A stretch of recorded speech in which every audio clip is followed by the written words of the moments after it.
welcome back to my channel. I'm Rafi. Here we talk about fragrances and a little bit of something else. Sometimes I mix in there. I try to sneak in a little bit of a life lesson and a moral to every video. No, I don't, but I try to hammer it into your heads. Today's video is a little bit contrarian because you see these beast mode videos all the time. You see these things where people are like putting lists of fragrances together that have 24-hour longevity, and of course the longer it lasts the better. And then if you spray it 100 times and empty half the bottle every wearing, fantastic, isn't it? No, it's not, because what you've got is chemicals in a bottle. Can you imagine a chemical that attaches itself to your skin for 24 hours? It can't be good for your skin. It just can't be that good. So I've put together a list of 10 what I call least mode fragrances, because they just don't have the lasting power, and I just don't care because they just smell so great. And if they don't last very long, it gives me an opportunity to wear something else or reapply it and go through the whole thing again. Fantastic, isn't it? So let's start. Least mode fragrance number one. Number one is this one right here. This is by Comme de Garcons, and it's from their olfactory library collection, series 1, Leaves, and it is Calamus.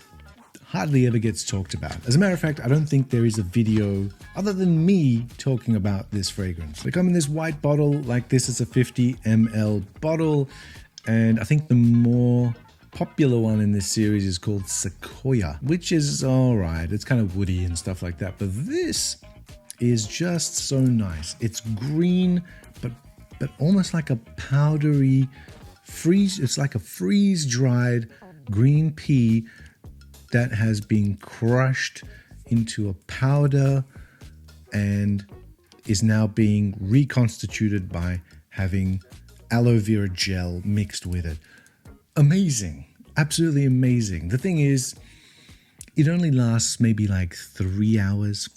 That's with overspraying like a madman. But I don't care. As always, if it smells good, then go right ahead and wear it. And that's what I do with this one, Calamus by Comme de Garcons. Check it out if you can. The next one in this list is an oldie but a goodie, and it is Polo Sport by Ralph Lauren, the old classic one. And this is an old classic one. As a matter of fact, it is the silver sprayer version. Focus on that. Silver sprayer version, because the new ones come with a blue sprayer. And I've been reading that the formula's changed, it's not as great, blah blah blah blah blah, but I'm pretty sure it's probably about 80% the same. And if anyone says that, oh, the new formulation killed the longevity, this has never had good longevity. It smells amazing. I get compliments every time I wear this, but only if it's within the first hour of application, because after that you really can't smell it that well anymore unless you get really close. Maybe 4 hours max. Doesn't matter how much you drench yourself in it, but you don't care because it just smells so damn good. Keep a little decant of it in your pocket. Give yourself a refresher every now and then, and you'll be fine. Polo Sport, classic. The other one is this one here. This might be familiar to a lot of people. It is Elysium Parfum Cologne by Roja Parfums. Let's take it out and have a look at the bottle, shall we? Moment of truth. The signature right, otherwise some people will be after my life. Here you go.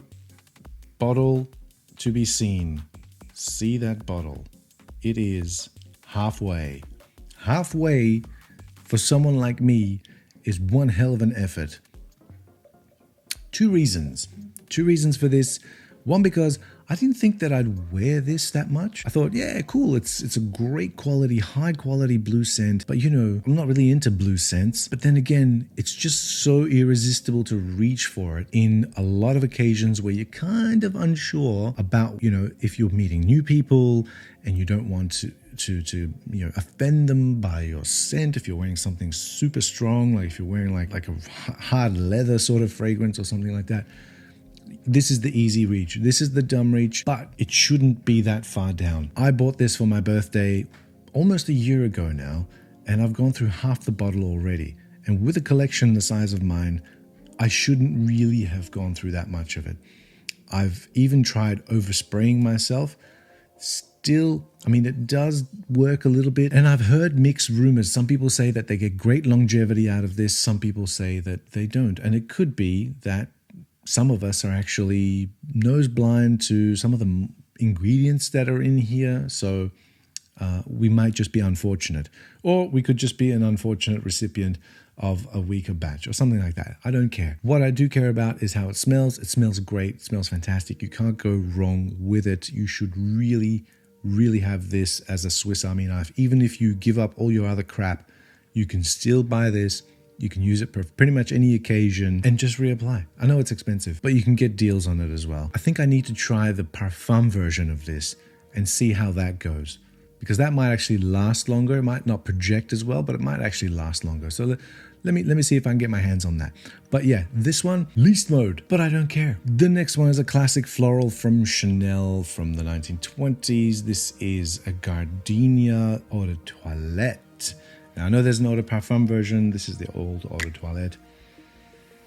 Crazy good. Amazing. One of the best florals that I've actually ever smelled. And I mean, it's a personal thing for me as well. And that's why I'm saying it like that, because it's a bit nostalgic, because I used to wear this back in the day as well. And I got it back in the collection recently. Unfortunately, it's one of those things with floral fragrances, especially ones that have gardenia in them. They just don't last. Least mode, but I just don't care. Here's one that you would have never expected.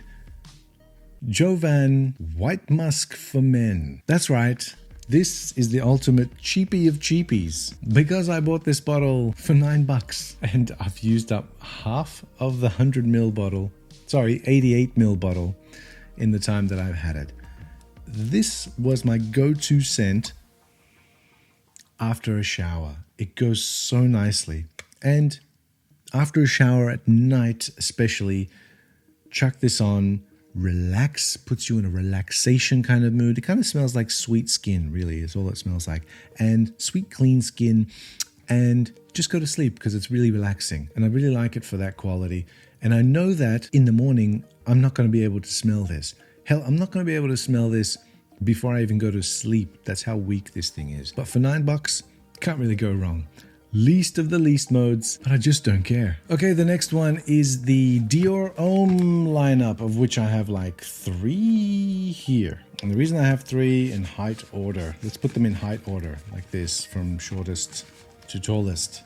There you go. OCD satiated. Which one do I use? Which one should I use? Dior Homme in whatever guise that it's in, whether it be the original from 2005 or whether it be the reformulation from 2011 or whether it be the even worse Dior Homme cologne from 2007. It just doesn't last.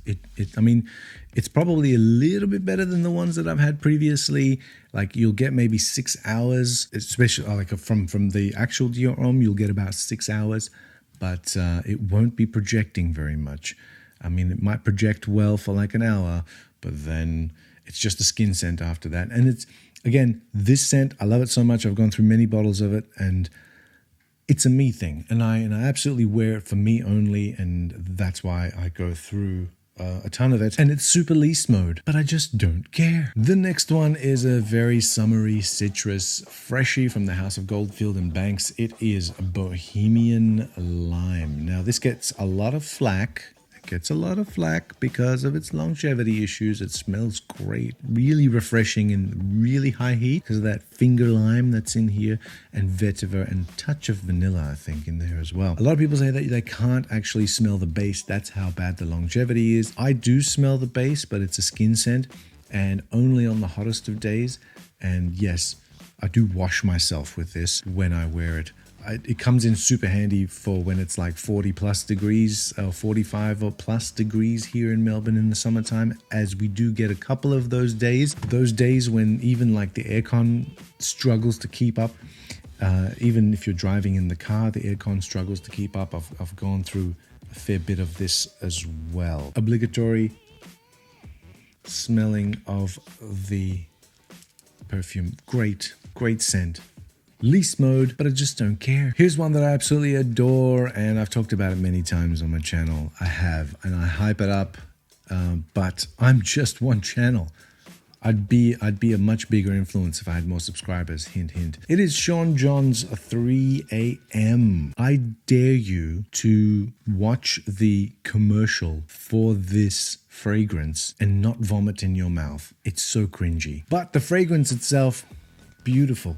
Creamy fig and sort of like a pina colada sort of thing going on in here as well. Love it. The atomizer, something to behold, kind of like a fire hose. One of the big talking points actually is the atomizer. I mean, look at the bottle itself. It's a lot of juice, and I've gone through maybe 60 mils of this. It's cheap. It's super cheap and it's so refreshing. I actually drenched my entire t-shirt with this once on a really hot day. And after about an hour, I couldn't smell it anymore. That's how terrible the longevity is. If it had better longevity, I think it would like fly up everybody's summertime lists. It smells amazing. It does smell amazing. I still think it smells amazing. I'm still going to wear this. Come next summer, I'm still going to wear this. Sean John's 3 a.m. Awesome fragrance. Least mode, very, very least mode. But I just don't care. Here's another one. Boucheron Pour Homme. Boucheron Pour Homme. This is the eau de toilette. There is an eau de parfum version, which I will check out once this finishes. A lot of people will be like, oh, why did you buy the eau de toilette? You should have bought the eau de parfum. It's actually it's a higher concentration of perfume. I don't care. This is the one that I got to start off with. As a matter of fact, from what I recall, the place that I was placing my order at only had the eau de toilette. They didn't have the eau de parfum at the time, and that's why I had to buy this one. This one is an old one. It's so clean, so clean. Like, again, high heat, but you need to go to the office, and the office air conditioning isn't that great. This is the one that you should chuck on. The opening and the mid smell completely different to the dry down. It gets a lot more mature and sort of woody in the dry down, but in the opening and the mid, you've got that lemon, you've got that clean sort of, almost like a clean lemon scented sheet. Something like that. Amazing. And I've gone through a ton of it, and I will finish this probably soon and end up getting the eau de parfum. It's okay. You get like maybe 5-6 hours from this, just like the Dior Homme, but it's not a beast at all, and that's fine. I just don't care. And last and definitely least is Yves Saint Laurent's L'Homme, the original from 2006, not the flankers. This is a 200 ml bottle. This is almost halfway. So I'd probably say I've gone through 80 mils of this already. And it's because I have to overspray. I have to, I don't want to, but I do. Some people might say that if I'm overspraying, then am I just killing my olfactory senses? I don't think so, because some things I only need to spray once, like niche fragrances, I only need to spray once and I can smell them all day. Like Beach Hut Man by Amouage. That thing is insanely strong. Like, you do not want to get that on your clothes. Amazing, but it smells great. So does this. It smells fantastic. I've talked about it many times. It is one of my favorite fragrances to wear in the springtime, and spring is just around the corner. As a matter of fact, spring starts in a few days here officially, and the flowers are in bloom and the trees are in bloom as well. And this is going to get another run. I'm probably going to be down to like less than 100 ml by the end of spring, but I just don't care. And there it is. That's a list, nice and short and sharp and sweet. Maybe not so short, but then again, I did a list of 10. I did a top 10, didn't I? I didn't do a top 10. I probably did the bottom 10, the least 10. So there you go. Not beast mode, least mode, but I just don't care. Thanks for watching.